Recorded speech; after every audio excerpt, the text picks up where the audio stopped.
Several buildings in the capital city of Kyiv have suffered damage from relentless Russian bombardment. At least one person was killed in shelling over residential houses in Kyiv's portal district.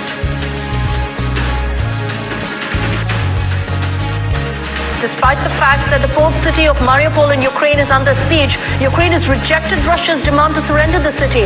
Irina Vereshchuk, who is Ukraine's deputy prime minister, stated that the city will not be handed over to Russia. Ukrainian authorities said that Russia's military bombed an art school sheltering some 400 people in Mariupol.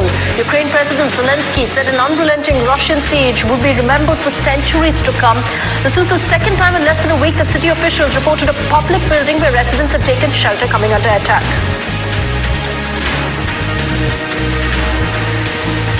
64 people trapped at the Chernobyl nuclear power plant occupied by Russia were released. 46 employees volunteered to take their place and travel to the occupied facility. Several workers are still trapped. US President Biden will visit Poland as part of his European trip this week for talks with allies about Ukraine. The White House has confirmed Biden's visit. This comes a week after Vice President Kamala Harris had also visited Poland. A lot of African students who remain trapped in Ukraine have been sheltering in basements since the Russian bombings began in Ukraine. One Nigerian student narrated his failed attempts to escape from Kherson.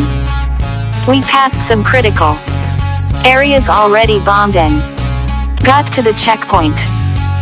Then, about 15 meters away from us, Russian troops pointed weapons at us." Jeremiah Akpan, a Nigerian student stranded in Ukraine in Kherson, narrated. "They did not say any word. They pointed at us, both the tanks and those people with guns," Akpan said. There were 5 young men in the vehicle, the driver, a Palestinian, 3 Egyptians, and himself. A guy took an Egyptian flag, so he started to wave the flag. They asked us to turn back without saying a word, just hand signs that we should go back. So, we came back. The first failed escape attempt was on February 24, 2022 when the war had started. Akpan, a second-year maritime navigation student, recalled. Back in Kherson, Akpan sought a hiding spot in the basement of his school. Still hopeful, the following day, Akpan and 3 others phoned a taxi driver who was outside Kherson.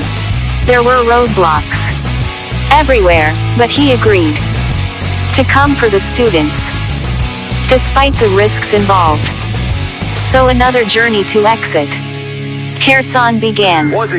Let's hear the Nigerian students as they protest for departure from Ukraine. How much do you want to pay us? We are addressing the Nigerian government. Whatever thing is going on there, it's a lie. It's a ruse. We are not being paid. We want to come home. Contrary to what everybody is saying, why would you want to come home? The Nigerian government is saying that they've withdrawn all the students from Ukraine. We are still here. And we are not at the border. We are not in Poland. We are not anywhere. We are in Subi. Yes. And we are stuck in Subi. Yes. This is day 10. People don't have water. People don't have lights in hostels. It's getting cold in the hostels. There is no food at this stage. We are running out of supplies. How long do we want to continue doing this? Whatever is going on, we are calling on the Nigerian government. We are calling on the Nigerian Foreign Affairs Ministry. Please, what do we want? We want to go! What do we want? We want to go! Thank you. Please, wait. Please. I don't want to be here. Please, my mom is having so much. Please, no, I don't even want to cry again. I beg you. We want to go home. Ghanaians are here. We're a lot. We even have kids among us. We don't want to be here anymore. Please, nobody's going to pay me no amount to be in this war. Honestly. I not start it, and I don't want to be part of it. Just come and take us home. We don't want to be here. Simple. Grace Nigeria students. Great. Grace Nigerian students. Great! Many of us here might not know this, but due to the situation, the government is not agreeing to help us. The Ukrainians government, Russian government, and our government are being stranded here. I and a few friends of mine, yesterday we took a journey that had very great risk. We used our private car and tried to go to Poltava. Dear Nigerians, we ran into the Russian military and we are fired upon. May I also add? So, please excuse me. It's not like that was not it. During the process of trying to evade, like get away from them, one of our tires got bad. So basically during that we are stranded in the middle of nowhere for it's a miracle that I'm here now. And for me to I saw a Russian force advancing towards the city. Most of you are now here. That was just 2 hours away from here. Those soldiers, they were looking ready to advance. Fresh uniforms, fresh supplies. The tanks were still clean. That was a fresh force. And that's 2 hours away from here if you don't know.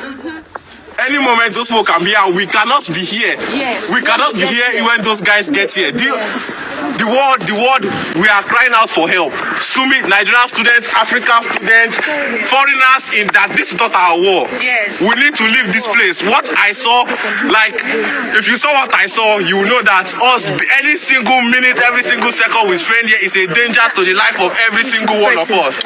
Great Nigerian students. Great. What do we want? We want to go.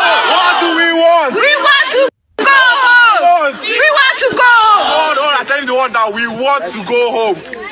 At this point, we don't care. United Nations, ECOWAS, NATO, Russian government, Ukrainian government, Nigeria.